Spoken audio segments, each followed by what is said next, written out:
Hello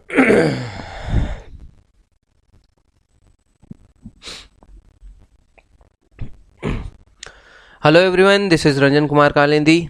आज की class में हम लोग देखने वाले हैं एसएससी साइंटिफिक असिस्टेंट यानी कि आईएमडी का जो एग्ज़ाम अभी होने को है।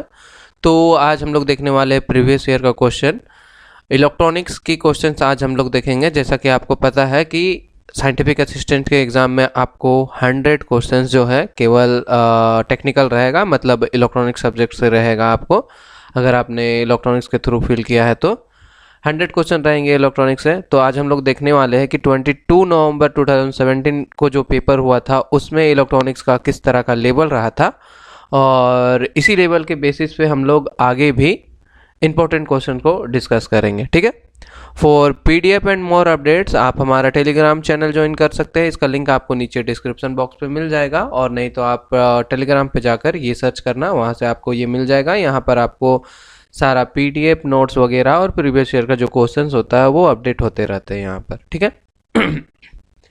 तो देखो, जैसा कि मैंने बोला कि अभी इलेक्ट्रॉनिक्स में जो इसमें क्वेश्चन आएंगे आपको एसएससी साइंटिफिक असिस्टेंट में, तो इलेक्ट्रॉनिक्स से केवल आपको 100 क्वेश्चन पूछा जाएगा। ठीक है, 100 क्वेश्चन। तो आज के क्लास में हम लोग जो ये प्रीवियस ईयर का पेपर सॉल्व कर रहे हैं, तो इसमें इस 100 से आज हम लोग 25 क्वेश्चन डिस्कस करेंगे। इसके बाद के वीडियो में और 25 ऐसे कर करके हम लोग डिस्कस करेंगे सारा क्वेश्चन को, क्योंकि विथ डिटेल एक्सप्लेनेशन के साथ करना है सारा। ठीक है, तो देखो कैसा रहा था क्वेश्चन। फर्स्ट क्वेश्चन क्या है, A copper wire is 3 meter long and has a uniform cross section of 0.6 square mm. At room temperature, the resistance of the wire is 0.183 ohms. What is the resistivity of the material? ठीक है, resistivity of the material निकालने को बोला है। तो resistance की बात करें अगर हम लोग, resistance of the material, resistance of material, तो रेजिस्टेंस ऑफ द मटेरियल ये क्या होता है, R equal to rho L by A, ये होता है हमारा फॉर्मूला। इसमें R जो है वो कहलाता है R जो है वो है रेजिस्टेंस। R क्या है, R हो गया हमारा रेजिस्टेंस। ठीक है, फॉर्मूला सबको भी ध्यान रखना, क्योंकि कभी कभी क्वेश्चन में डायरेक्ट फार्मूला ही पूछ लिया जाता है। रो क्या है, रेजिस्टिविटी ऑफ मटेरियल, जो कि हमें क्या बोला है, फाइंड करने को बोला है, रेजिस्टिविटी ऑफ मटेरियल। ठीक है, रेजिस्टिविटी ऑफ मटेरियल। एल क्या है, एल हो गया हमारा लेंथ ऑफ वायर, और क्या बच गया, और हो गया ए क्या होता है, ए होता है एरिया, क्रॉस सेक्शन एरिया। ठीक है, तो ये हो गया फॉर्मूला। अब देखो इसमें गिवन क्या है, हमें क्वेश्चन में हमें क्या क्या गिवन है। एक तो हमें दे रखा हुआ है, फर्स्ट देखो क्या है, लॉन्ग वायर का लेंथ दे रखा हुआ है। एल कितना दे रखा हुआ है, एल दे रखा हुआ है 3 मीटर। एल देखा एल 3 मीटर। उसके बाद एरिया क्या बोल रहा है, एरिया है 0.6 mm square. Okay, 0.6 mm square, और इसको हम लोग क्या लिख सकते हैं, 0.6 इंटू 10⁻⁻6 मीटर स्क्वायर। ठीक है, और क्या गिवन है, रेजिस्टेंस गिवन है, कितना है 0.183 ओम, और हमें फाइंड करने को बोला है रेजिस्टिविटी, यानी कि रो इक्वल टू क्वेश्चन मार्क। ठीक है, ये फाइंड करना है। तो इस फॉर्मूले से अगर हम लोग रो निकाले तो रो को कैसे लिख सकते हैं, rho equal to R A by L, ऐसे करके लिख सकते हैं। अब बस वैल्यू पुट कर दो। आर क्या है 0.183 इंटू एरिया क्या है, एरिया दिए क्या है 0.6 इंटू 10⁻⁻6, और एल क्या है 3 मीटर ना, सो 3 मीटर है। ओके ठीक है, 3 मीटर है। अब देखो यहाँ से पॉइंट ये हटाओ, यहाँ पर आ जाएगा 10। ठीक है, इससे ये गया 2 बार में, और कुछ होगा। ठीक है, तो इसको कैलकुलेट कर दो, ये आपका आ जाएगा 0.366 इंटू 10⁻⁻6 ओम मीटर। ठीक है, क्या है रेजिस्टिविटी ऑफ मटेरियल, इसलिए ओम मीटर हो जाएगा ये। और इसी को हम लिख सकते हैं 3.66 इंटू 10⁻⁻8 ओम मीटर। ठीक है, जो कि हमारा ऑप्शन बी से मैच कर रहा है, इसलिए ऑप्शन बी क्या हो जाएगा, हमारा राइट आंसर हो जाएगा। आगे देखते हैं। आगे क्या बोला, in order to cover a large area of dielectric medium the capacitance should be. तो लार्ज एरिया कवर करने के लिए जो डाइलेक्ट्रिक मीडियम है तो उसमें कैपेसिटेंस क्या होता है, कैपेसिटेंस शुड भी क्या होता है, वो वेरी हाई होता है। ठीक है, क्या होता है, वेरी हाई होता है। देखो कैपेसिटेंस की बात करें तो parallel plate means the capacitance of A parallel plate capacitor वो क्या होता है, C इक्वल टू ये होता है। ठीक है, ये हो गया फॉर्मूला। इसमें जो ये हो गया एप्सिलॉन नॉट, ये कहलाता है हमारा डाई इलेक्ट्रिक कांस्टेंट। ठीक है, ये हो गया डाई इलेक्ट्रिक कांस्टेंट। और ए जो है, ए तो हो गया हमारा एरिया। ठीक है, और डी है, डी हो गया distance between that plates, distance between plates. Okay, distance between plates. तो यहाँ पे देखो C क्या है, C जो है डायरेक्टली प्रोपोर्शनल किसके है, एरिया के है। C जो है डायरेक्टली प्रोपोर्शनल किसके है, एरिया के है। So in order to cover a large area of a dielectric medium the capacitance should be very high. Option A is the right answer. क्या बोला, an LED made using GAP emits radiation is. GAP की बात की गई। GAP मतलब क्या हो गया, ये हो गया गैलियम फॉस्फाइड। ठीक है, इसमें क्या करता है, ये ग्रीन रेडिएशन प्रोड्यूस करता है। LED की बात करें तो LED क्या है, LED is a light emitting diode. तो the LED is a PN junction device that emits light when a current passes through it in a forward direction only. ठीक है, तो इस टाइम पे क्या होता है, वो लाइट इमिट करता है। ओके, तो यहां से क्या हो गया, green radiation. Option D is the right answer.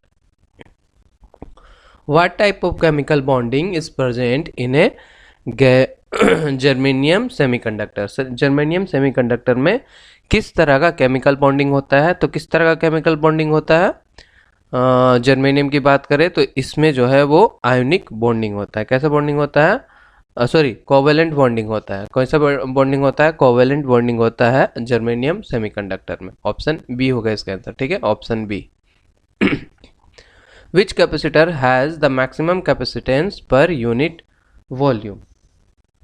तो मैक्सिमम कैपेसिटेंस की बात करें तो जो इलेक्ट्रोलाइटिक कैपेसिटर होता है हमारा, उसका कैपेसिटेंस जो होता है वो सबसे हाई होता है, ज़्यादा होता है। ठीक है, तो इलेक्ट्रोलाइसिटी कैपेसिटर हो जाएगा हमारा answer.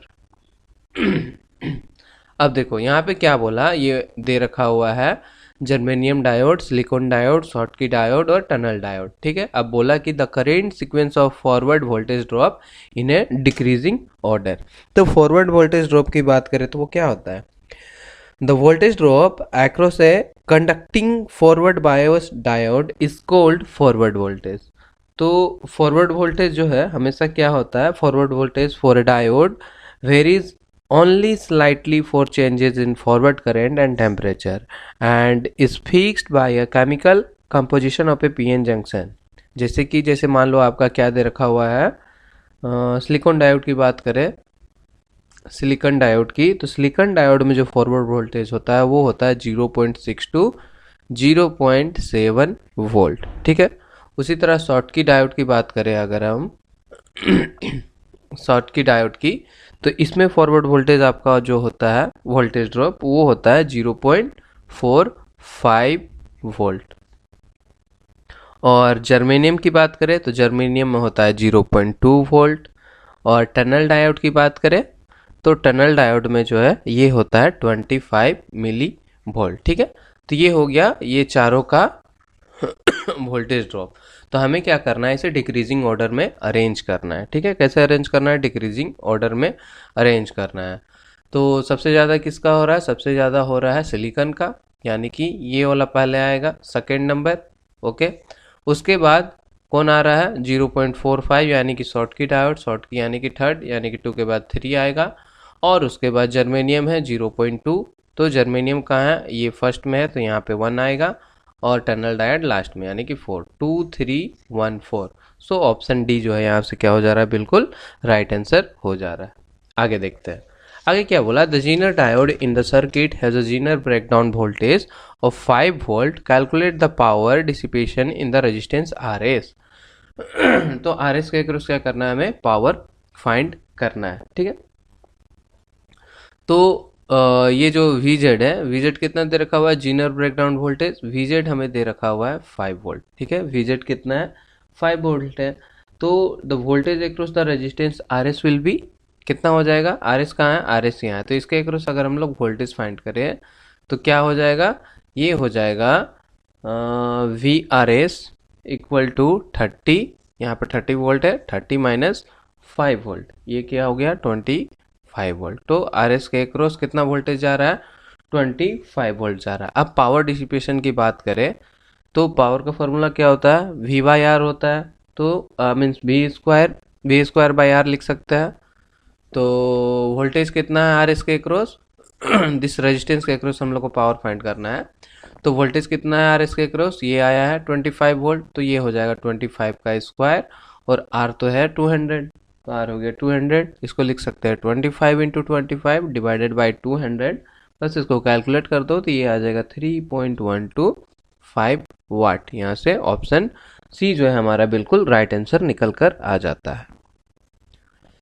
A diode when connected in a series with the output, then the circuit is called। तो डायोड को जब कनेक्ट किया जाता है सीरीज में विद द आउटपुट, तो उस सर्किट को क्या कहते हैं हम, उसे हम कहते हैं क्लीपर सर्किट, ठीक है। सीरीज क्लीपर सर्किट, सीरीज में कनेक्ट हो रहा है तो सीरीज क्लीपर सर्किट। क्लीपर की बात करें अगर हम लोग, क्लीपर सर्किट, तो a clipper circuit is a device that remove either the positive half और नेगेटिव हाफ और बोथ पॉजिटिव और negative half of the input AC signal, इसको बोलते हैं हम लोग क्लीपर सर्किट। क्लीपर जो होता है वो दो तरह का होता है, एक होता है तुम्हारा सीरीज क्लीपर और एक होता है पैरेलल क्लीपर, ओके, ठीक है, दो तरह का होता है। अगेन ये सीरीज जो है ये होता है पॉजिटिव सीरीज क्लीपर, ये होता है नेगेटिव सीरीज क्लीपर, तो दो होता है। उसी तरह पैरेलल या फिर इसको शंट भी कह लो, ठीक है, शंट, तो पॉजिटिव शंट क्लीपर और नेगेटिव शंट क्लीपर दो तरह का होता है, ठीक है। A device is referred to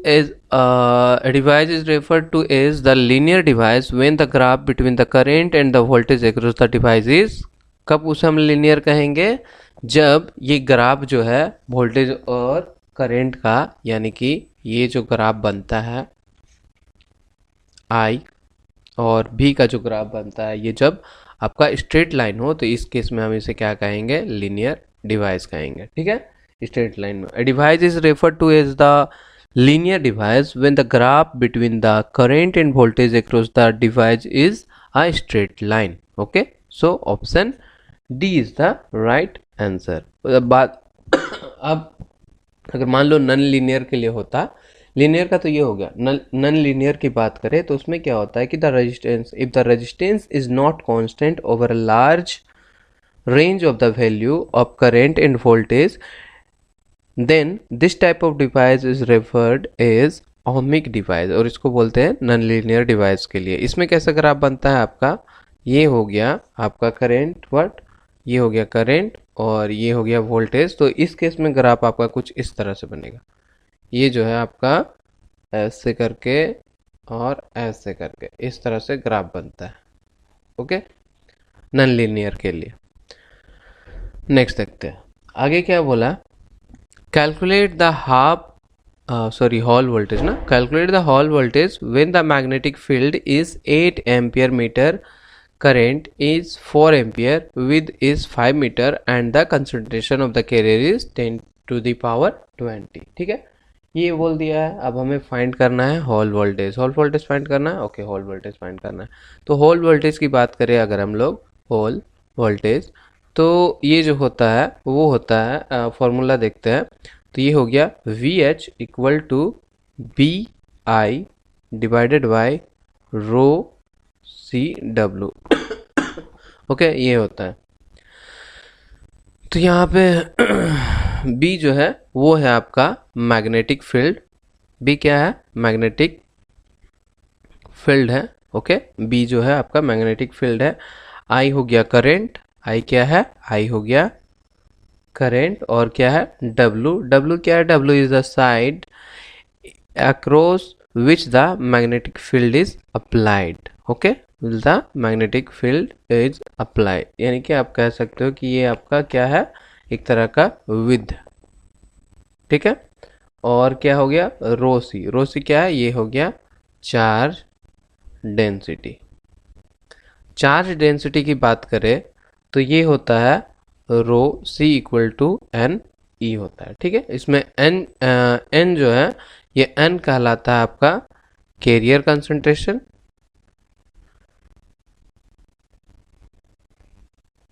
career concentration, और ई जो है ई कहलाता है electron charge, electron charge, okay. Electron charge का वैल्यू क्या होता है 1.6 इंटू 10⁻⁻19। तो ये सारा चीज़ का ख्याल रखना। अब चलो क्वेश्चन सॉल्व करते हैं।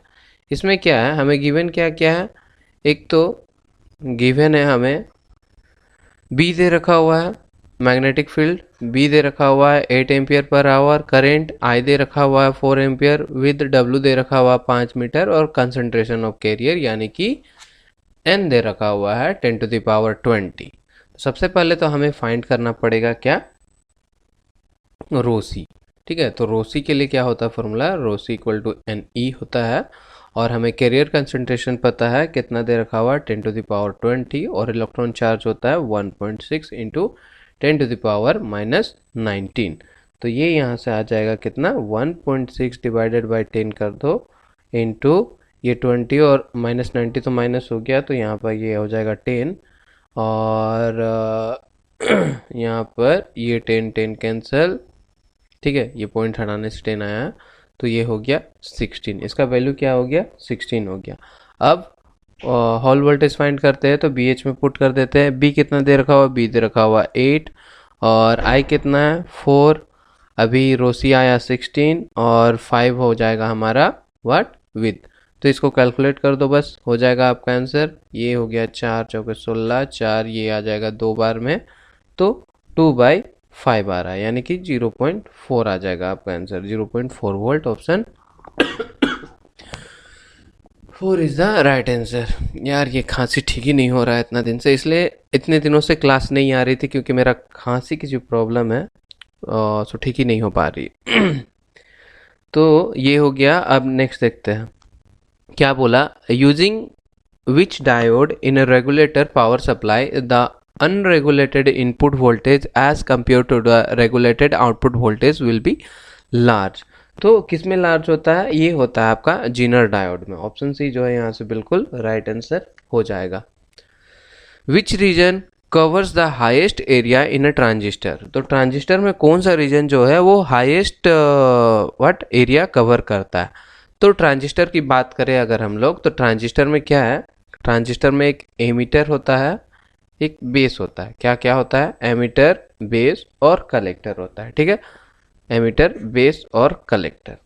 तो यहाँ पे एक चीज़ याद रखना, एमीटर में जो है, एमीटर में क्या होता है, हाईली डोप्ड होता है। एमीटर जो होता है वो क्या होता है, हाईली डोप्ड होता है, हाईली डोप्ड होता है, और इसका एरिया जो है वो होता है मीडियम, मीडियम एरिया होता है इसका, ठीक है।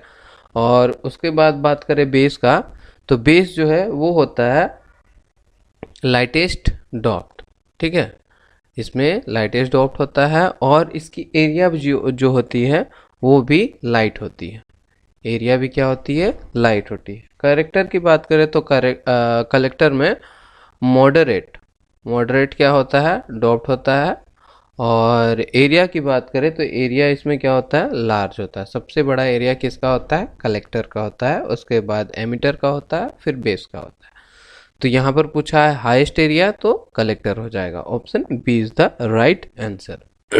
आगे देखते हैं, what is the reason of operation of the bipolar junction transistor where both the junction is are the forward bias. तो यहाँ पर देखो, मोड ऑफ जंक्शन की बात करें अगर हम लोग, मोड ऑफ जंक्शन की किसमें, ट्रांजिस्टर में, मोड ऑफ जंक्शन तो कितने तरह का होता है। एक तो होता है एक्टिव रीजन, ठीक है, एक्टिव रीजन। एक होता है reverse active, reverse active region, और एक होता है सैचुरेशन रीजन, और एक होता है cut off reason.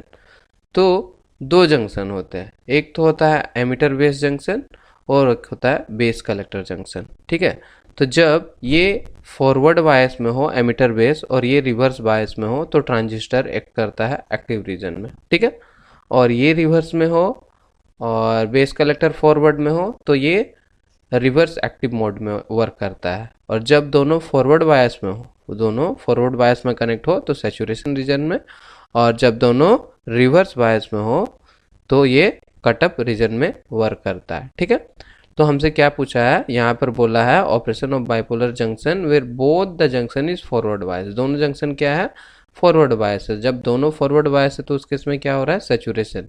Option C यहाँ से क्या हो जाएगा, बिल्कुल राइट आंसर हो जाएगा।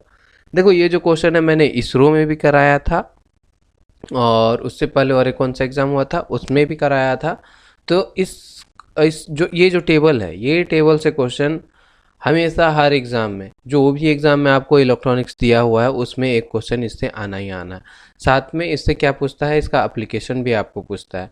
लाइक अगर एक्टिव मोड में है तो ट्रांजिस्टर कैसा वर्क करता है, ये एम्पलीफायर की तरह वर्क करता है। रिवर्स एक्टिव का कुछ खास यूज़ नहीं है, ठीक है, यूजलेस होता है। और सैचुरेशन में ये ऑन स्विच की तरह काम करता है और इसमें ऑफ स्विच की तरह काम करता है।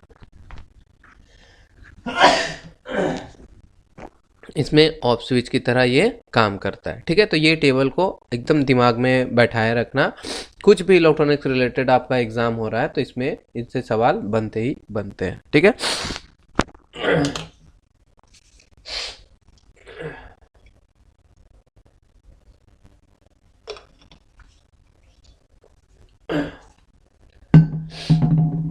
तो आगे क्या बोलता है, नेक्स्ट क्वेश्चन बोल रहा है which among the following are the disadvantage of FAT over the BJT। ठीक है, क्या पूछा है, डिसएडवांटेज पूछा है, किसके बारे में, फेट के बारे में। तो इसमें क्या होता है, FAT का इसमें इनपुट जो हाई इनपुट रेजिस्टेंस होता है, इनपुट में क्या होता है, हाई रेजिस्टेंस इनपुट होता है, ये इसका क्या है, एडवांटेज है। और लार्ज बैंडविड्थ होता है, ये भी इसका एडवांटेज है। ठीक है, and it is more noisy, या correct only, it is more noisy, it only allow the flow of majority charge carrier. हाँ, ये जो इसका डिसएडवांटेज होता है, FAT का एक डिसएडवांटेज क्या है, फोर ओनली, इसका डिसएडवांटेज ये है कि ये केवल मेजॉरिटी चार्ज कैरियर को अलाउ करता है, जबकि BJT क्या करता है, BJT दोनों बोथ यानी कि मेजॉरिटी एंड माइनॉरिटी दोनों कैरियर को अलाउ करता है, बट FAT क्या करता है, ओनली मेजॉरिटी चार्ज कैरियर को अलाउ करता है। तो ऑप्शन 4 ओनली यहाँ पर क्या हो जाएगा, बिल्कुल राइट आंसर हो जाएगा। Which circuit takes the less chip area in larger scale integration. ठीक है, तो लार्जर स्केल इंटीग्रेशन की बात करें तो इसमें जो है सबसे लेस एरिया कवर करता है कौन, स्मॉल इन साइज में होता है सीमोस सर्किट।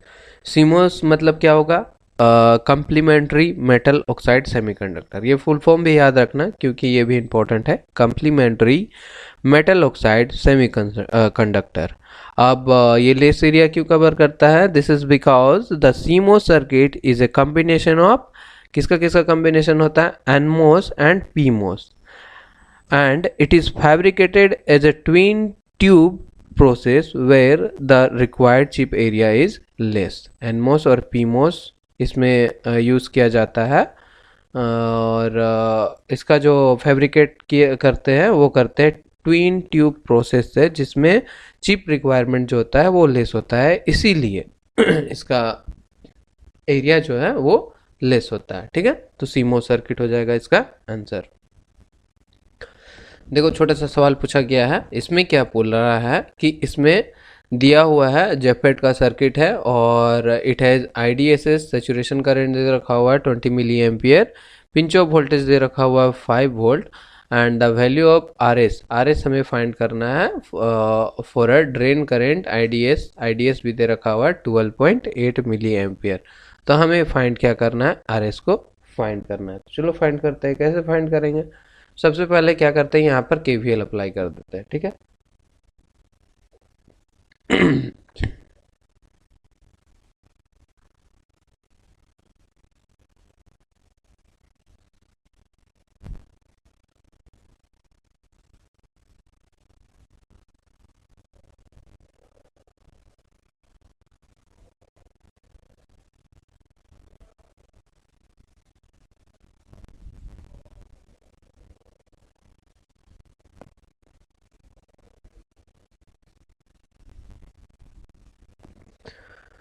ओके, तो देखो इस सर्किट में क्या है इस सर्किट में ये तो हो गया गेट, ये हो गया ड्रेन और ये हो गया सोर्स। तो ये सर्किट जो है कुछ इस तरह होगा। ये सर्किट आपका होगा, ये सर्किट एक्चुअली जो दे रखा हुआ है वो आपको कुछ इस तरह से बनेगा। ये हो गया VDD, देखो ये हो गया सर्किट, और ये हो गया VDD। ठीक है, प्लस VDD यहाँ पर हो जाएगा। ये हो गया गेट, ये हो गया सोर्स। तो सोर्स में ये जो है वो आएगा आपका रेजिस्टेंस आर एस जो है वो यहाँ पर आएगा। और ये तो कनेक्ट है कुछ इस तरह, जैसा सेम है उसी तरह सेम रहेगा। ये हो गया RG, और ये भी क्या है, ग्राउंड है। ये हो गया RG, ये क्या है, VGS यहाँ पर है। और हाँ ठीक है, ये भी ठीक है। और यहाँ पर जो है क्या, कौन सा करंट आ रहा है, IDS करंट आ रहा है यहाँ पर। ठीक है, ड्रेन टू सोर्स करंट। और ये जो है देखो यहाँ पे ग्राउंड है, तो यहाँ पे 0 वोल्ट जा रहा है। ठीक, तो अब क्या करेंगे हम लोग, यहाँ पर क्या करेंगे, KVL अप्लाई करेंगे। तो KVL अप्लाई करते हैं। देखो ये ग्राउंड है और 0 वोल्ट जा रहा है, तो क्या हो जाएगा यहाँ पे, 0 × RG प्लस VGS ठीक है, ये वोल्ट है, VGS minus IDS and RS equal to 0। तो KVL अप्लाई करेंगे तो कुछ इस तरह से इक्वेशन बनेगा। तो यहाँ से हम लोग लिख सकते हैं इसको, VGS minus IDS RS equal to 0 हो जाएगा ये। और VGS इक्वल टू इसको इधर कर दो तो प्लस हो जाएगा, IDS एंड RS हो जाएगा इस तरह से। और RS इक्वल टू यहाँ पर हो जाएगा, RS equal to VGS divided by what, ID। ये हो जाएगा यहाँ पे IDS। Okay, VGS divided by IDS कुछ इस तरह से हो गया। अब क्या करना है इन जेफेट, देखो जेफेट में बात करें तो यहाँ पर जो है हमें क्या नहीं पता है, RS फाइंड करना है ना। तो RS फाइंड करने के लिए ये हो गया फार्मूला, बट हमें VGS नहीं दे रखा हुआ है। VGS नहीं दे रखा हुआ है तो जेफेट में एक सिंपल सा फार्मूला होता है, वो क्या होता है, ID equal to IDS equal to IDSS and 1 minus VGS divided by 1 minus VGS divided by VP का स्क्वायर हो जाएगा यहाँ पर। तो इसको सॉल्व करते हैं। अब देखो इसमें क्या क्या गिवन है, IDS हमें दे रखा हुआ है 12.8, और IDSS कितना दे रखा हुआ है, ये दे रखा हुआ है 20। ये हो जाएगा 1 माइनस VGS नहीं पता है, और VP यानी कि पिंच ऑफ दे रखा हुआ है 5 वोल्ट का स्क्वायर, ऐसे हो जाएगा। अब इसको सॉल्व करते हैं। तो ये 20 को हम लोग इधर ला सकते हैं, 1.28 डिवाइडेड बाई 20 इक्वल टू, इसको लिख सकते हैं 1 माइनस VGS बाई 5 का स्क्वायर। ठीक है, ये हटाओ तो यहाँ पे आ जाएगा ये 0, और इसको काट दो तो ये हो जाएगा 64, और ये हो जाएगा कितना, 100। तो यहाँ पे स्क्वायर है, तो इधर भी हम लोग क्या कर सकते हैं, ये स्क्वायर हटाएंगे तो यहाँ पे रूट में लिख सकते हैं 64 डिवाइडेड बाई 100, कुछ इस तरह से लिख सकते हैं, इक्वल टू ये हो जाएगा 1 माइनस VGS डिवाइडेड बाई 5। अब ये अंडर रूट में है, तो अंडर रूट से हटाएंगे तो क्या हो जाएगा, 8 divided by 10 equal to 1 minus VGS divided by 5 हो जाएगा यहाँ पर। अब क्या करते हैं कि VGS बाई 5 को इधर लाते हैं, VGS by 5 equal to 1 minus 8 divided by 10 ऐसे हो जाएगा। और इसको सॉल्व करते हैं तो यहाँ पे एलसीएम ले लो 10 का, तो ये हो जाएगा 2/10। यहाँ पर आ जाएगा 2/10, हाँ 10 माइनस 8 2/10 आ गया, तो ये आ जाएगा 1/5। और VGS divided by 5 equal to क्या आ जाएगा 1/5, 5 से 5 कैंसिल, तो VGS इक्वल टू कितना आ गया 1 वोल्ट। VGS का क्या वैल्यू आ गया 1 वोल्ट। अब हमें RS फाइंड करना है, तो RS इक्वल टू क्या है VGS डिवाइडेड बाई IDS। तो VGS कितना है, VGS है यहाँ पे 1 वोल्ट और IDS कितना है 12.8 मिली एम्पियर। सो इसको लिख सकते हैं 10 टू द पावर -3 और ये हमारा आ जाएगा 78.12, यानी कि option D is the right answer, यहाँ से निकल कर आ जाएगा। आगे देखते हैं, आगे क्या बोला, consider the following, MOSFET can be used as a voltage controlled capacitor, MOSFET can be used both as a voltage and current control inductor. तो देखो MOSFET जो है उसको क्या कर सकते हैं हम लोग, MOSFET can be used as a voltage control capacitor only, voltage control capacitor की तरह यूज कर सकते हैं, नॉट अ इंडक्टर की तरह। तो ऑप्शन केवल ये जो है यानी कि ओनली 1 इज ट्रू होगा यहाँ से, ऑप्शन सी। आगे क्या बोला, the voltage gain of N amplifier without feedback and with negative feedback is 140 and 30 respectively. The percentage of negative feedback is close to। तो क्या क्या दे रखा हुआ है, सबसे पहले तो देखो रिलेशन जो होता है एक ओपन लूप गेन और क्लोज लूप गेन, क्योंकि यहाँ पे जो आपको दे रखा हुआ है एक बोला है आपको द एम्पलीफायर विदाउट फीडबैक और नेगेटिव फीडबैक। तो सबसे पहले तो रिलेशन देख लो, रिलेशन होता है आपका open loop gain and close loop gain में जो रिलेशन होता है वो होता है ACL equal to AOL divided by 1 plus AOL and beta. यहाँ पे AOL जो है वो कहलाता है ओपन लूप गेन, और ओपन लूप गेन कह लो या गेन विदाउट फीडबैक कह लो इसको AOL को, एंड ACL जो है वो कहलाता है क्लोज लूप गेन और गेन विथ फीडबैक और नेगेटिव फीडबैक, ठीक है। और बीटा जो है वो है हमारा फीडबैक फैक्टर जो कि हमें फाइंड करने को बोला है। तो सारा कुछ गिवन है, पुट कर देते हैं। तो ACL कितना दे रखा हुआ है, मतलब negative voltage, negative feedback voltage या फिर गेन विथ फीडबैक कितना दे रखा हुआ, 30 दे रखा हुआ है। और AOL क्या है, विदाउट फीडबैक, ठीक है, ओपन लूप गेन वो कितना दे रखा हुआ 140। तो 1 प्लस 140 और हमें क्या बीटा तो पता नहीं है, ठीक है। तो इसको सॉल्व करते हैं, इसको इधर ले जाओ तो क्या हो जाएगा 30 plus 30 into 140 into beta equal to 140, और यहाँ से हो जाएगा 30 plus 4200 beta equal to 140। So 4200 beta equal to 140 minus 30 equal to 110, और बीटा इक्वल टू क्या हो जाएगा 110 डिवाइडेड बाई 4200। सो हमें क्या फाइंड करने को बोला है, बीटा परसेंट फाइंड करने को बोला है, तो बीटा परसेंट निकाल देते हैं। बीटा परसेंट इक्वल टू क्या हो जाएगा 110 डिवाइडेड बाई 4200, और परसेंट के लिए 100 से मल्टीप्लाई कर दो, इससे ये कटा तो ये आ जा रहा है हमारा 2.61%, जिसको हम लोग अगर अप्रोक्स करें तो 3% कंसिडर कर सकते हैं। Option A is the right answer. What are the properties of power amplifier that are to be considered while designing a good power amplifier circuit?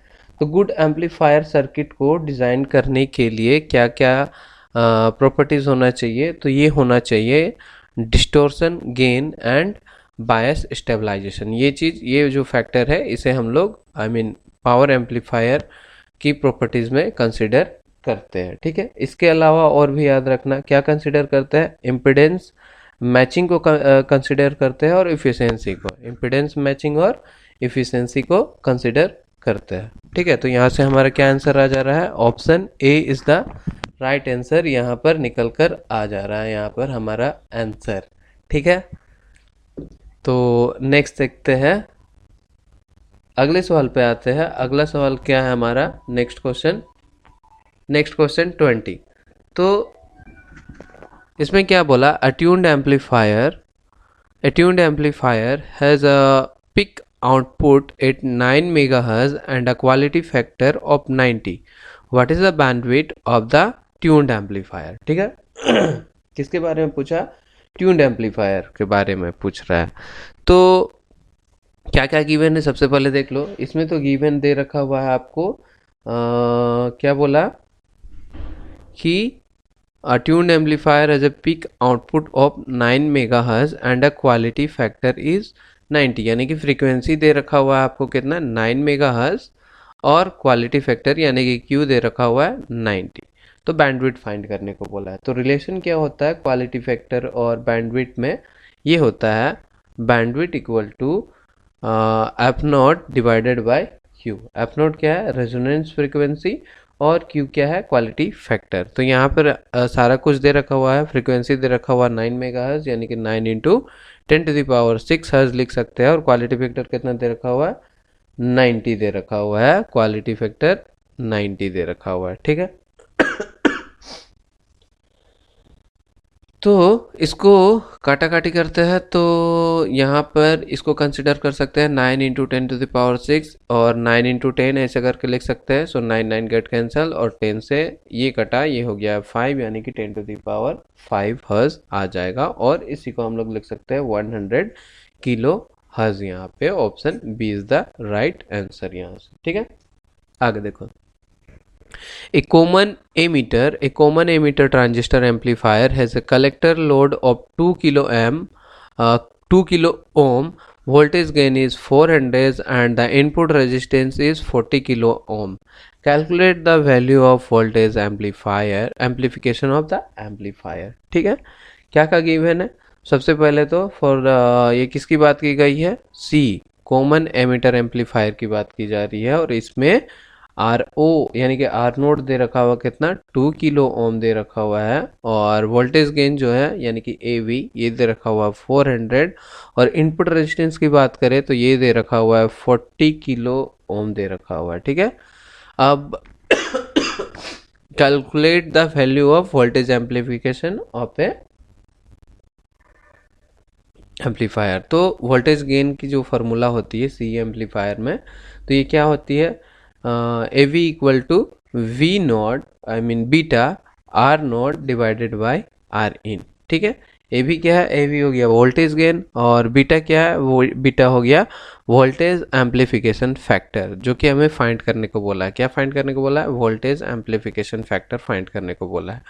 और आर नोट तो हो गया आउटपुट रेजिस्टेंस, आर इन हो गया input resistance. तो यहाँ से हम लोग इसको किस तरह से लिख सकते हैं, बीटा इक्वल टू ये हो जाएगा A V into R in divided by R naught, कुछ इस तरह से लिख सकते हैं। तो ए वी कितना दे रखा हुआ है, ए वी है 400 इंटू आर इन कितना है 2 किलो ओम।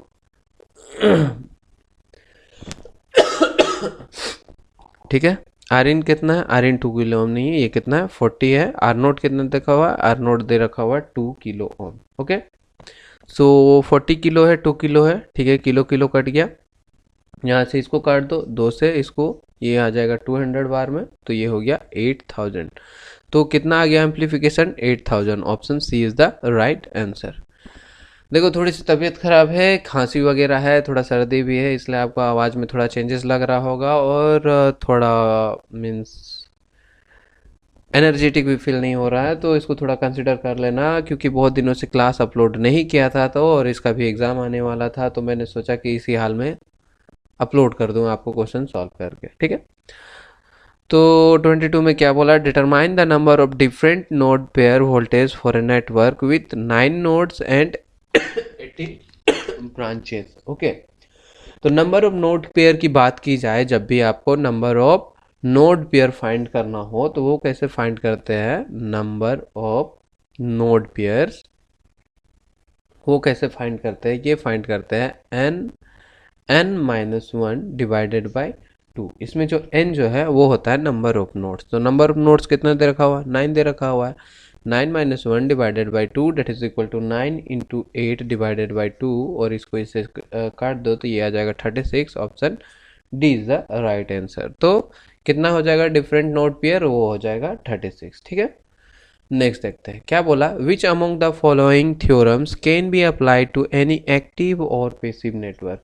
एक्टिव और पेसिव नेटवर्क, कोई भी एक्टिव और पेसिव नेटवर्क में कौन सा थ्योरम एप्लीकेबल होता है, ये होता है टेलीजन थ्योरम। कौन सा, Tellegen theorem. Tellegen theorem can be applied to any network, linear और नॉन लीनियर, एक्टिव और पेसिव, टाइम वेरिएंट और time invariant, any kind of network is there. तो टेलीजन थ्योरम को हम लोग यूज कर सकते हैं। थेवेनिन की बात करें तो थेवेनिन को केवल लीनियर में यूज किया जा सकता है, और सुपरपोजिशन को भी केवल लीनियर में किया जा सकता है। ठीक है, तो नॉर्टन भी सेम, नॉर्टन थ्योरम दिया हुआ, नॉर्टन थ्योरम भी लीनियर के लिए एप्लीकेबल होता है। ठीक, नेक्स्ट देखते हैं क्या बोला। The junction capacitance of PN junction depends on. तो जंक्शन कैपेसिटेंस पीएन जंक्शन का किस पे डिपेंड करता है, ये बोथ डोपिंग कंसंट्रेशन और वोल्टेज दोनों पे डिपेंड करता है इसका जंक्शन कैपेसिटेंस। ठीक है, पीएन जंक्शन का। देखो इसमें क्या बोल रहा है, an RLC resonant circuit has a resonance frequency of 2.5 megahertz and a bandwidth of 20 kilohertz. If capacitance is 115 picofarad, then the effective resistance of the circuit will be। तो RLC सर्किट की बात की गई है, तो RLC सर्किट में frequency, RLC circuit में जो रिजोनेंट फ्रीक्वेंसी होता है वो कैसे कैलकुलेट करते हैं, 1 divided by 2 pi root under LC, ऐसे करके क्या करते हैं, कैलकुलेट करते हैं रेजोनेंट फ्रीक्वेंसी। ठीक है, इसमें L की बात करें, मान लो यहाँ से L निकालना हो तो L इक्वल टू क्या हो जाएगा, 1 डिवाइडेड बाई 2 पाई का होल स्क्वायर और फ्रीक्वेंसी स्क्वायर और C हो जाएगा यहाँ से। ठीक है, तो ये हो जाएगा फार्मूला। और बैंडविड्थ की बात करें, बैंडविड्थ, तो बैंडविड्थ इक्वल टू क्या हो जाएगा, रेजिस्टेंस बाई L होता है बैंडविड्थ यहाँ पर RLC में, तो रेजिस्टेंस बाई क्या होता है, L होता है। ठीक है, बैंडविड्थ होता है ये। और देखो यहाँ पर जो है हमें क्या क्या गिवन है, एक तो फ्रीक्वेंसी दे रखा हुआ 2.5 मेगाहर्ट्ज, बैंडविड्थ गिवन है 20 किलोहर्ट्ज और कैपेसिटेंस गिवन है 115। तो बैंडविड्थ की बात करें यहाँ पे, तो बैंडविड्थ इक्वल टू क्या हो जाएगा, आर तो है ही है, आर, और उसके बाद जो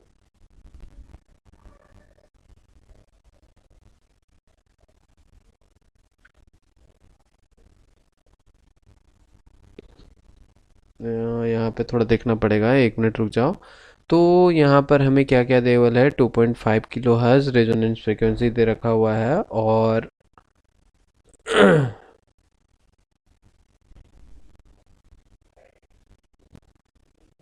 ओके ठीक है।